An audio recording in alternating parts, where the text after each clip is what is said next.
Hello everyone, welcome back to your own channel test of knowledge. Students, English question bank के solution की series में आज हम समझने वाले हैं 5th नंबर के एक्सट्रैक्ट को।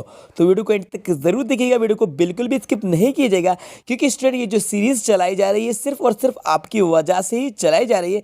इसलिए आप हमारी सारी वीडियोज़ को देखते रहिए, लाइक करते रहिए और ज़्यादा से ज़्यादा अपने दोस्तों को शेयर भी करते रहिए, जिससे कि ये जो सीरीज़ है इसको कंटिन्यू रखा जाएगा। फिलहाल हम इस वीडियो को शुरू करते हैं और समझते हैं 5th नंबर के एक्सट्रैक्ट को, जो कि आपके चैप्टर द इंडिगो से लिए गए हैं। बच्चों, आपने इस चैप्टर को रीड कर लिया होगा तो आपको पता होगा द इंडिगो जो चैप्टर है ये नील के ऊपर है, मतलब कि नील की जो खेती की जाती थी उस टॉपिक के ऊपर है, जिसमें चंपारण पर गांधी जी ने विजिट करी थी। तो गांधी जी की चंपारण में विजिट हुई थी, तो क्या रोल रहा था, ये सारी कुछ डिटेल आपने चैप्टर को रीड करके समझ ली होगी। फिलहाल मैं आपको एक्सट्रैक्ट को रीड करके और एक्सप्लेन करके बता देता हूँ, फिर हम इसके क्वेश्चन इसके आंसर्स को भी समझेंगे। Presently, the landlords learned that Germany had developed the synthetic indigo. मतलब इसका ये है कि वर्तमान में लैंडलॉर्ड्स को, जमींदारों को पता ये चला कि जर्मनी ने सिंथेटिक इंडिगो को डेवलप कर लिया है, विकसित कर लिया है। मतलब कि कृत्रिम इंडिगो जर्मनी ने बना लिया है। पहले क्या होता था कि इंडिगो की खेती करवाई जाती थी और ये जो जमींदार होते थे, जो लैंडलॉर्ड्स थे, ये इंडियन पीसेंट से, भारतीय किसानों से क्या करते थे, उनसे खेती करवाते थे। किसकी? इंडिगो की, मतलब कि नील की खेती करवाते थे। लेकिन अब इनको पता चला कि जो जर्मनी है, जर्मनी ने सिंथेटिक मतलब होता है आर्टिफिशियल, कृत्रिम इंडिगो को डेवलप कर लिया है, इसको बना लिया है। तो अब उनका जो खेती की जाती थी उस इंडिगो की तो कोई अहमियत ही नहीं रही, क्योंकि आर्टिफिशियल इंडिगो बना दिया गया था। किसके द्वारा? जर्मनी के द्वारा। ठीक है, आगे देखते हैं। They thereupon obtain agreements from the share croppers to pay them compensation for being released from the 15% arrangement.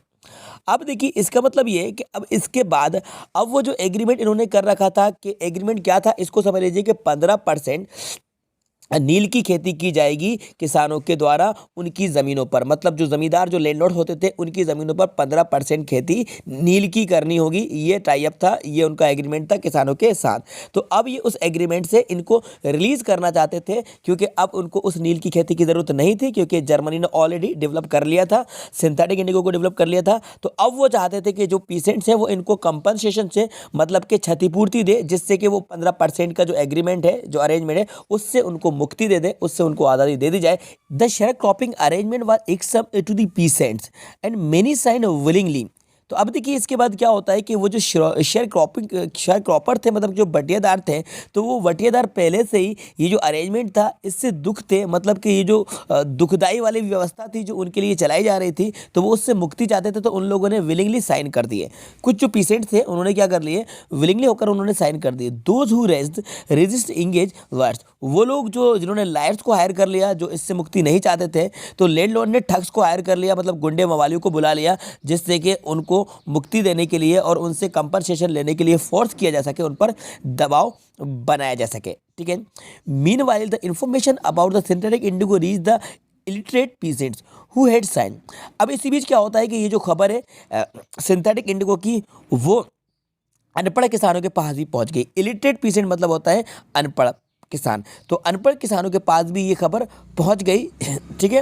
Who had sign, मतलब जिन्होंने पहले साइन कर लिए थे, and they wanted their money back, अब वो भी अपना पैसा वापस चाहते थे। मतलब जिन्होंने, जो अनपढ़ थे और अनजाने में जिन्होंने साइन कर दिए थे, तो अब वो भी अपना पैसा वापस लेना चाहते थे। किससे? लैंडलॉर्ड से अपना मनी बैक चाहते थे। ठीक है।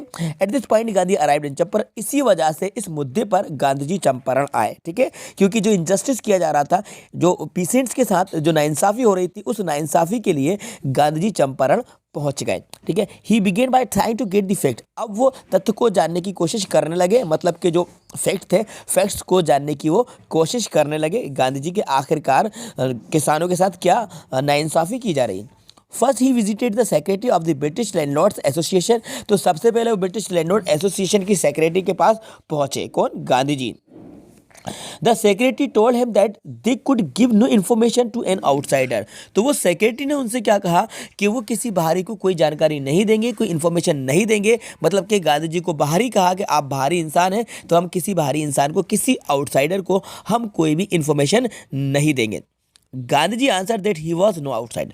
तो गांधी जी ने जवाब दिया कि वो आउटसाइडर नहीं है, वो इसी देश के हैं, इसी जगह के हैं, वो कोई बाहरी नहीं है, वो कोई आउटसाइडर नहीं है। ओके बच्चों, तो ये जो एक्सट्रैक्ट था इसको मैंने आपको एक्सप्लेन करा दिया। आई होप आपको समझ में आ गया होगा। अब जल्दी से इसके क्वेश्चन, इसके आंसर्स को भी देख लेते हैं। तो देखिए बच्चों, हमारा फर्स्ट क्वेश्चन है, who develop synthetic Indigo. Synthetic Indigo किसने डेवलप किया था? तो बच्चों इसका राइट आंसर होगा सी वाला, जर्मनी ने डेवलप किया था। सेकंड नंबर का क्वेश्चन है, what is the opposite of the word इक्सम। तो इक्सम का अपोजिट बताना है। देखो इक्सम मतलब होता है दुखदाई। तो देखिए एनोइंग, टीसिंग, बोदरिंग, ये तो सिमिलर में चले जाएंगे। तो अपोजिट पूछा है तो इसका होगा प्लेजेंट। ठीक है, प्लेजेंट, ये सुखदाई, तो ये अपोजिट हो जाएगा इसका डी वाला। आप देख लेते हैं थर्ड नंबर का क्वेश्चन। थर्ड नंबर का क्वेश्चन है, व्हाट इज सिंथेटिक। सिंथेटिक क्या है भाई? आर्टिफिशियल है। ठीक है, आर्टिफिशियल मतलब बनावटी है। ठीक है, ये इसका राइट आंसर हो जाएगा। स्टूडेंट अब देखते हैं फोर्थ नंबर की क्वेश्चन को। देखिए हमारा फोर्थ नंबर क्वेश्चन है, the passage is about. Passage किस चीज़ के बारे में? लैंडलॉर्ड्स के बारे में, चंपारण के बारे में, गांधी जी विजिट टू चंपारण और पीजेंट्स के बारे में। देखिए बच्चों, ये जो क्वेश्चन यहाँ पर दिया गया है, इसमें जो ऑप्शन दिए गए हैं सारे ऑप्शन कंफ्यूज करने वाले हैं। देखिए लैंडलॉर्ड्स के बारे में भी है, चंपारण के बारे में है, गांधी जी विजिट टू चंपारण के बारे में, पीजेंट के बारे में, लेकिन सबसे ज़्यादा किस चीज़ के बारे में है? तो देखिए सबसे ज़्यादा यहाँ पर पीजेंट्स की बात चल रही है, यहाँ पर किसानों की बात चल रही है। और पूरा का पूरा जो चैप्टर था, वो चैप्टर तो गांधी जी विजिट टू चंपारण इसके बारे में था। पूरा का पूरा रोल रहा था गांधी जी का। लेकिन यहाँ पर सबसे ज़्यादा जो पैसेज में बात आई है वो पीजेंट्स के बारे में बात आई है, इसलिए मैं यहाँ पर डी को दूंगा। देखिए लैंडलॉर्ड्स भी आए हैं, चंपारण भी आए हैं, लेकिन सबसे ज़्यादा जो जिक्र किया जा रहा है वो पीजेंट्स का, किसानों का किया जा रहा है। तो इसका ये डी राइट आंसर हो जाएगा। अब देखते हैं फिफ्थ नंबर की क्वेश्चन। तो देखिए फिफ्थ नंबर के क्वेश्चन में आपसे कह रहे हैं, why did the secretary refuse to give information to Gandhi ji. तो वो सेक्रेटरी ने गांधी जी को इन्फॉर्मेशन देने से क्यों इनकार कर दिया, क्यों मना कर दिया? देखिए एक चीज़ मैं आपको बिल्कुल क्लियर साफ कर देता हूँ कि आपके एमसीक्यूज आएंगे। फिफ्थ नंबर का भी आपका जो क्वेश्चन रहेगा वो भी एमसीक्यूज ही रहेगा। क्या रहेगा बच्चों? एमसीक्यूज रहेगा। तो आपको बिल्कुल टेंशन लेने की जरूरत नहीं है। लेकिन फिलहाल इस क्वेश्चन का आंसर मैं आपको बता देता हूँ। लेकिन याद रखिएगा, जो मॉडल पेपर एमपी बोर्ड की तरफ से जारी किया गया है और जो ब्लूप्रिंट जारी किया गया है उसके अकॉर्डिंग आपके एमसीक्यूज ही आएंगे। ठीक है, तो ऐसा नहीं है कि मुझे इसका आंसर पता नहीं हो। इसका आंसर मैं आपको बता देता हूँ। देखिए इसका आंसर ये रहा आपके सामने। तो इसका आंसर बनेगा, the secretary refuse to give information to Gandhi ji because he considered an outsider. ठीक है, तो सेक्रेटरी ने गांधी जी को इन्फॉर्मेशन देने से मना कर दिया क्योंकि उसने गांधी जी को क्या समझा? आउटसाइडर समझा, कि ये बाहरी हैं और किसी बाहरी इंसान को हम कोई इन्फॉर्मेशन नहीं देंगे। ठीक है, तो इस तरह से इस सेक्शन को मैंने आपको डिटेल में एक्सप्लेन करा दिया है। आई होप आपको समझ में आ गया होगा। तो बच्चों इस वीडियो को लाइक कर दीजिएगा, अपने सारे दोस्तों को ज़्यादा शेयर कर दीजिएगा, और यदि चैनल पर नए हैं तो चैनल को सब्सक्राइब कर लीजिएगा, साथ में बेल आइकन को प्रेस कर दीजिएगा, सो दैट आपको आने वाली वीडियोज़ की नोटिफिकेशन सबसे पहले टाइम पर मिल जाएंगे। Thanks for watching.